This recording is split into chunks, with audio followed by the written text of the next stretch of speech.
you. So I have Susan Rice with me from Element Cottage, and we were hoping to bring on Jenny Walter from Serving Glamour and Susan at the same time, and Be Live is not cooperating with me today. So guess what? We're relentless. We figured it out. So Jenny's going to come on after Susan. Thank God she's got her kids with her at home, so she's got some flexibility. So Susan, tell everybody who you are and what you do. My name is Susan Rice, and my business is Element Cottage. It's an online business, and I sell carpet bags and sterling silver jewelry, handcrafted. The carpet bags I don't make. That's what we're going to talk about today is my new venture into making my own bags. So I'm really excited about that. You know, I'm gonna go get my bag. It's in my purse across the room. So while I'm doing that, I want you to tell people why you do what you do. Oh goodness. I think because basically after selling carpet bags for 10 years, I really like those classic fabrics, the Victorian fabrics, the chenilles, the tapestries, the killam. And I kind of like to bring those into a more modern bag, or what I feel, my little bag. I'll show you one of them. So I'm working on 3 different bags. I want to do like a small, pretty little handbag, a little bit bigger, and then maybe like a weekend bag with these types of fabrics. And I would also like to do a little bit more sustainable, like we talked about yesterday, finding older textiles, reusing, coats and belts and things like that, instead of using some of the leather that I'm using for like my little logo tags. I've also had people write me on the carpet bags that I sell, asking me if they do like a vegan version without the leather handles. Right. So I would also like to do like this little bag that I'll show you. I'd like to do a vegan version of that where there's no leather, even, small parts of leather in it. And we talked about maybe reusing leather that was already out there, right? Right. Right. People, you go to Goodwill and there's already hundreds of leather strips hanging on hooks for belts that have been created that. Right. And those, the cow's already dead, right? It's right. And those leather belts, like you talked about, would be perfect for my little logo tag that I put inside the bags. And then there's coats and then old, handbags or coats that are torn that no one uses. So I really would like to look into that because I think that's a good way to, just reuse, recycle, good for the environment type of thing. So, and we know how what event I was at. So the fourth Tuesday of the month is Fashion Fourth with Fabric on Relentless Talk Radio, because I really believe in what fabric is doing. And both you and Jenny are fabric designers. And I went to a fabric, which is a manufacturing company in Tempe that focuses on local designers and small runs of manufacturing lines. And one of their goals is to create an artificial intelligence manufacturing plant that's going to compete with China, which I love that whole idea. Right. So I went to an event and I got this little bag. And when we were talking, I said, I've been carrying this bag around in my purse. And inside the bag, I have at a different event, I think it was at Ruby Farias's Christmas party last year, she gave me this. So I carry these 2 fabric artists together. Isn't that, it kind of actually works, right? Yeah. In my bag. And this is like my extra tchotchke bag. So I've got things in here like, and here's what I like about this bag and the reason why I use it. I have this in there, which is a steel comb when I have my hair curly. Mm-hmm. And I can't put this in a regular bag because it ruins things. So what I really love about this is it's sturdy and it keeps that in place. But what I love about it most is that you made it. And I didn't even know that it was you that made it, which is why I actually chose the synergy topic for this week on Relentless Talk Radio. Because I didn't make those little pouches, but I can right now because I finally got a serger, so I can do the pouches myself. Yeah. But this actually came from you donating it. Right. And this is the type of fabric that you're going to create, that you create your carpet bags out of. Actually, that fabric that you have in that little bag is the bag that I'll show you. That's my first bag that I'm going to that's cool. because it's just a cool element, or like a cool, elegant little fabric. I just love how little synergistic things like that happen. That's why I chose the idea of synergy for the week, because I really feel like it's a sign that I'm moving in the right direction, and I've been carrying this little bag around, and that you guys were actually the second artist that I was able to, fashion designers I was able to get to come on this episode. So it's just proof that me focusing on fashion on Relentless Talk Radio was meant to be. This little bag, just letting you know. That's how I look at it. So let me see your bag. Let me see the bag that goes with it. Let me show you. Wow. Oh my God, I love it. Wow, I totally love it. So just a little 14-inch handle. It's almost done. I've got to just sew the liner in the front here, but it's got like a zippered pocket. There's a little logo tag. It's got a cell phone pocket in the front. And I just love these fabrics. I love, they're soft, they're elegant, they're soft, and they're flexible, and I just love it. Yeah. So, and it also, the handle comes off, and it can almost be like a clutch, a little bit larger clutch. I mean, not like a small clutch, but you can use it as a, oh, sorry, I keep moving around. A bag too, because like we're in the scarf season, even in Arizona, right? It was cold last night. I wore a big fluffy sweater last night. So I think that you kind of talked a little bit about the why. Your why is it's kind of always been a tough one for me, because a lot of people, their whys are solving a problem.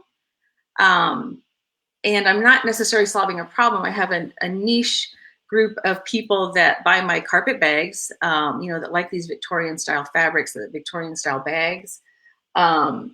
And then my idea, and I just love bags, jewelry, accessories, jewelry, bags. I've always, loved that.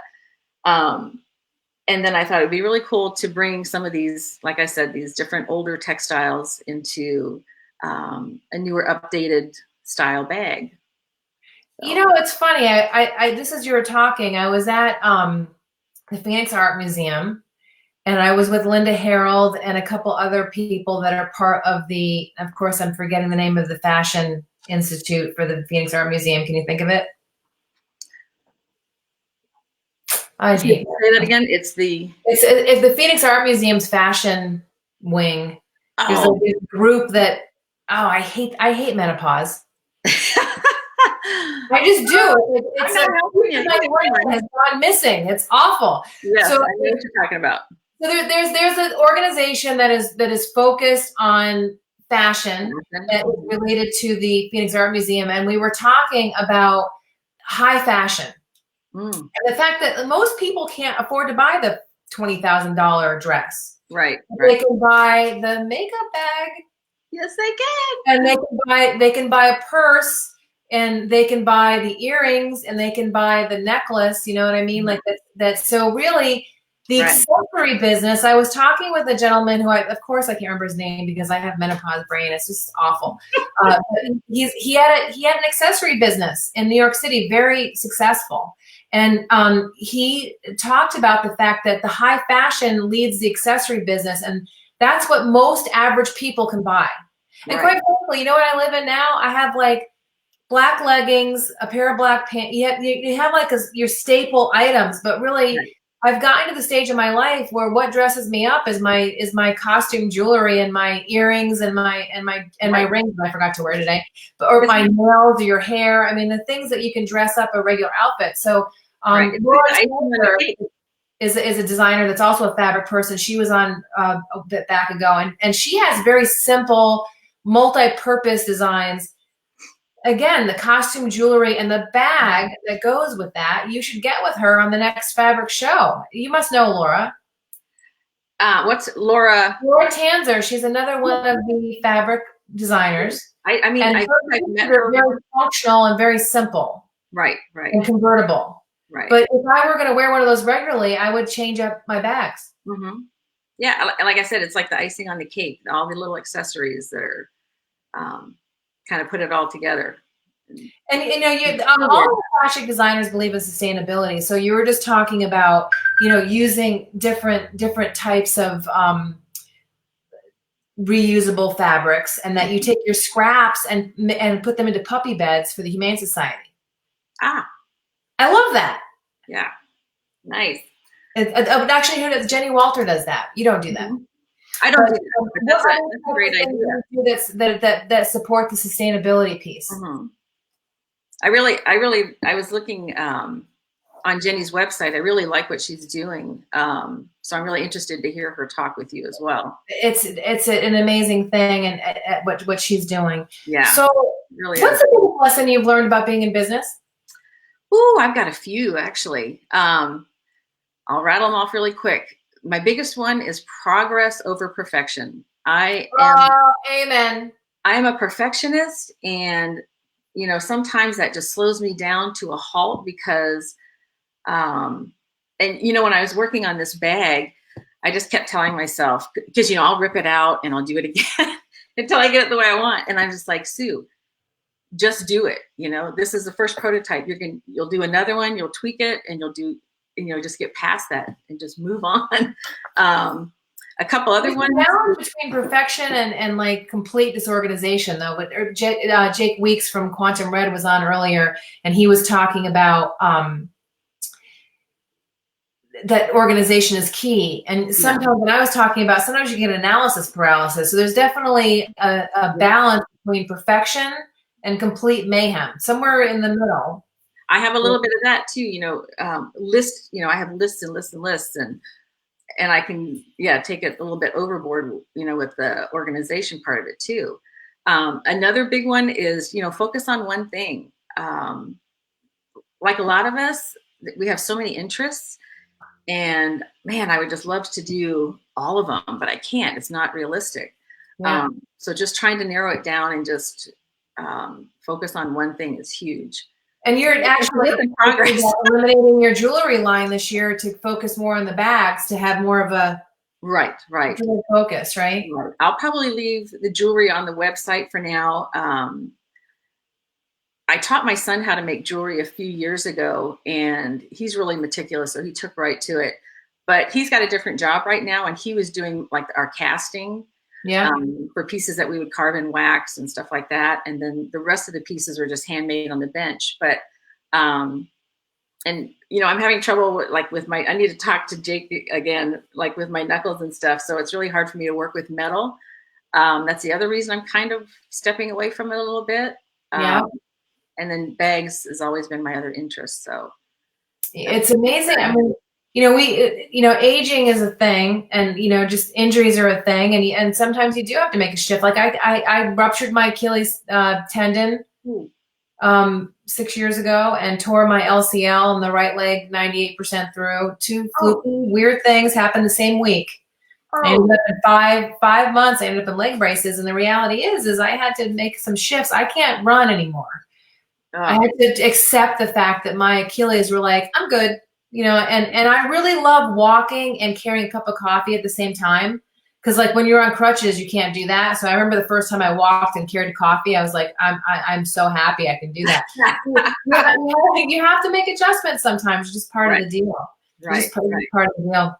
I wish I was more athletic. You're in great shape. That's one thing I have to work on. Baby steps. Well, and it's one of those things, like easy does it, but do it. Right. Really one of those crazy things. Right. So how do people find you to buy your bags and to see your work, and how do they get a hold of you?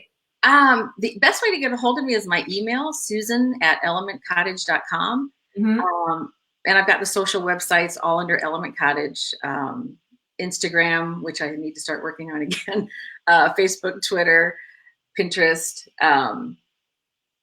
So yeah, that's probably, and then elementcottage.com is the website. And do you have any fashion shows coming up where your work is being featured? Oh, I've done the fashion show at Label Horde the last 2 years. And I talked to you yesterday about my knee. I'm not going to do it this year because I don't think I could do a full day like that. So I'm really sad that I'm missing out on that. But I'll be back next year, and then hopefully I'll have a whole line of bags to share, and have my model one of the bags. And so yeah, nothing. I'm really concentrating on getting to the beginning of the year, getting my I've got 3 or 4 sketches, other prototypes that I want to put together, and get those going, and then start researching fabrics and different avenues for that. So. And will you continue to, make patterns at fabric and continue to incorporate fabric into your process? Fabric tempi? Mm-hmm. Yes. Yeah, I'd like to actually get more active with that. That when you're talking about synergy, that was one thing I was going to mention. A synergistic moment I had was when I started working with Miriam Carlson Mayer. She was the founder of the Grotto Gallery, which is in the basement of Fabric. Mm-hmm. And I was the resident artist for the year of 2018. And I helped her cover the gallery because she moved to Prescott. And there are a couple other volunteers, Lydia Quinones and then Lori Nessel. I don't know if you know her. She's a glass artist. And by working there or kind of covering it for her, I got to meet so many great artists. And I put myself out there because I'm kind of, I don't want to say loner, but I've always been perfectly willing to work from home, not put myself out there. Right. And by being at Fabric, 5 days a week, 4 days a week, I just met so many people. And of course, you have opportunities there, Angela and Sherry and all the things that they offer. So it's a great resource. And that was kind of a stepping stone in getting me to step out of my box a little bit, I guess. Well, the thing about synergy too is that you actually have to be out there in the world to discover it, right? If you're just kind of cocooning, I just posted about that when I had a 10-year challenge, and I saw that, 10 years ago, and I thought, in order to actually have shit happen, you actually have to leave your house. Right. You can't just cocoon forever, and I know there's times you have to regenerate and you have to just But you can't just stay stuck there forever. You got to get out and meet people, and in meeting people is when you discover synergy, and you also are inspired. Like meeting you and Jenny has been very inspirational for me this week. So I really appreciate you being patient with my Sure. BeLive just changed their platform, and it used to be that there was a way of doing the group conversation, and I just assumed it was gonna be the same, and I get to learn real time. So, that's the thing. Like, we just learn on the fly when we're entrepreneurs. We just figure it out. Right. You're doing great. You're doing great. Thank you very much. And I look forward to seeing you again soon. Thank you. Thanks for having me on your show. And I have a present for you in the mail. Oh, the soup? The soup. Thank you. I'm Go up to your knees, right? Yes. Hopefully. I'm going to go to that red light therapy too. That sounded really interesting. You should come over with me and try it out. I think, I should. All right. We'll see you later. Thanks a lot. Thanks. All righty. Bye-bye. Bye.